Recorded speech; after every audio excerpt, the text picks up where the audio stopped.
Okay. Good morning, students. Today we will do some numerical based on the Faraday's law. So this is one of the question based on the Faraday's law of electrolysis. The question is how much charge is required for the following reduction. Number 1 mole of Al3 plus to aluminium, 3 moles of copper 2 plus to copper, 1 mole of MnO4 minus to Mn2 plus. Everyone undergo reduction, and to do this reduction, how much electricity is required, that you have to find out. As yesterday we have got, when you pass electricity through the electrolytic solution, at the cathode and anode, some oxidation and reduction reaction takes place. I mean, to do the oxidation and reduction, it requires some amount of electricity. After passing electricity, oxidation and reduction takes place. Now this is one of the reduction. To do this reduction, how much electricity is required, how much charge is required, you have to find out. Now I will do one by one. First time I will do the first one. Number 1. Here the question is given 1 mole of Al3 plus to Al. The equation you can write like this: Al3 plus is converted to Al. Here charge is 3 plus, here charge is 0. So how much electron is required? It requires 3 moles of electron. I mean, when aluminium 3 plus gain 3 moles of electron, it becomes neutral aluminium. Now you know charge of 1 mole electron, as you have got yesterday, charge of 1 mole electron is 1 Faraday. Faraday means nothing, it is a charge of 1 mole electron. Now what is the moles of electron in our equation? Here 3 moles. That is why the charge of 3 moles electron,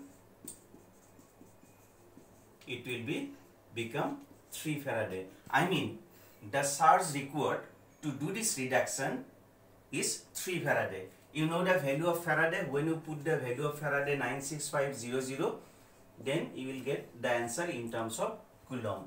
So like this way, you can express the answer in terms of Faraday also, in terms of Coulomb also. You can express the amount of charge. So this is about the first one.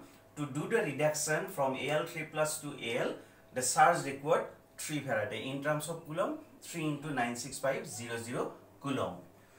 Now the second one. In the second one, the question is given 3 moles of copper 2 plus 2 copper. 3 moles of copper 2 plus 2 copper means this is copper 2 plus. You have to take 3 moles and it will convert it to copper. To balance it, you have to put 3 here. 3 moles of copper 2 plus 2 copper. As you know, here charge of copper is 2 plus, here charge of copper is 0. So how many moles of electron required? 2 moles. But here, since 3 moles of copper are present, that is why total number of electrons required 6 mole electron. Actually for 1 mole, 2 electron required. For 3 moles, 6 electron will be required. Actually this number represents number of moles. Here the number of moles of electron is 6 mole. So as you know, charge of 1 mole electron is 1 Faraday. So charge of 6 mole electrons will be 6 Faraday like this. So in terms of Coulomb, just to multiply 96500 with 6, then in terms of Coulomb, you can express the answer. So this is the answer of second one. Now the third one. Here 1 mole of MnO4 minus converted to Mn2 plus. In this case, 1 mole of MnO4 minus is converted to Mn2 plus. Here the charge of manganese is 2 plus, but here the charge of manganese is not given. To find out the charge of manganese, already you have got in class 11. Just to consider it as x plus oxygen charge is always minus 2 into 4 equal minus 1. So x will be plus 7. I mean, charge of manganese is plus 7 here. I mean, plus 7 is converted to plus 2. That's why how many moles of required? It requires 5 moles of electron. Here the oxidation number of manganese is plus 7 as I have determined. Here the oxidation number of manganese is plus 2. I mean, plus 7 is converted to plus 2. That's why 5 moles electron required. So charge of 1 mole electron is 1 Faraday. Therefore, charge of 5 mole electron will be 5 Faraday. So just to multiply 5 with 96500 Coulomb, then you will get the amount of electricity to do this reduction. So like this way, to do the reduction, to do the oxidation, how much electricity is required, you can find out in terms of Faraday or in terms of Coulomb like this way. So this is about this question. Okay, now this is another question. How much copper will be deposited on the cathode of an electrolytic cell containing copper sulfate solution by applying a current of 2 ampere for 30 seconds?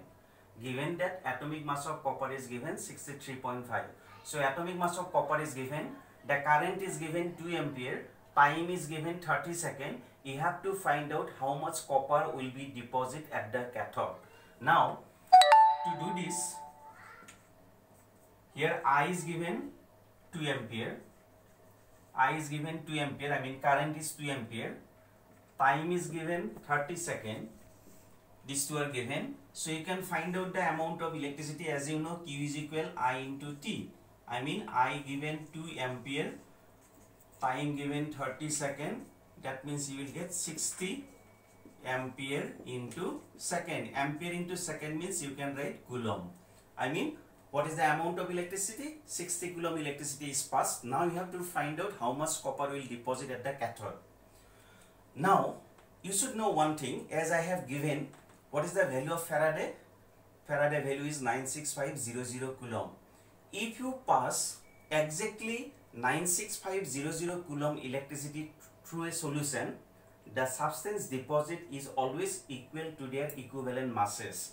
Means when you apply 96500 Coulomb electricity, 96500 Coulomb electricity can produce your atomic mass of copper is 63.5, copper valency is 2, that means you will get how much? 31.75 gram of copper. I mean, when you apply 1 Faraday electricity, always you will get the equivalent mass of the substance. This is the calculation you should know. So 96500 Coulomb, I mean 1 Faraday electricity can produce 31.75 gram of copper. 31.75 is the equivalent mass of copper, atomic mass divided by valency. Now what we have the electricity? We have the electricity 60 Coulomb. Therefore 60 Coulomb electricity can produce, this is equal 31.75 divided by 96500 Coulomb multiplied by 60. So just you will get the amount of copper will deposit. So this is the way you can find out the amount of copper, how much amount of copper will deposit when 2 ampere of current is passed for 30 seconds. You can do like this way, or you can do like this way also, W is equal ZIT. One formula I have given. Z means what? Z means equivalent mass divided by Faraday 96500. I is given 2 ampere, time is given 30 seconds. Just to do it, you will get the amount of copper in gram. So you can do like this way also, you can do like this way also. Any one method you can apply to find out the amount of copper deposit on the cathode. Thank you.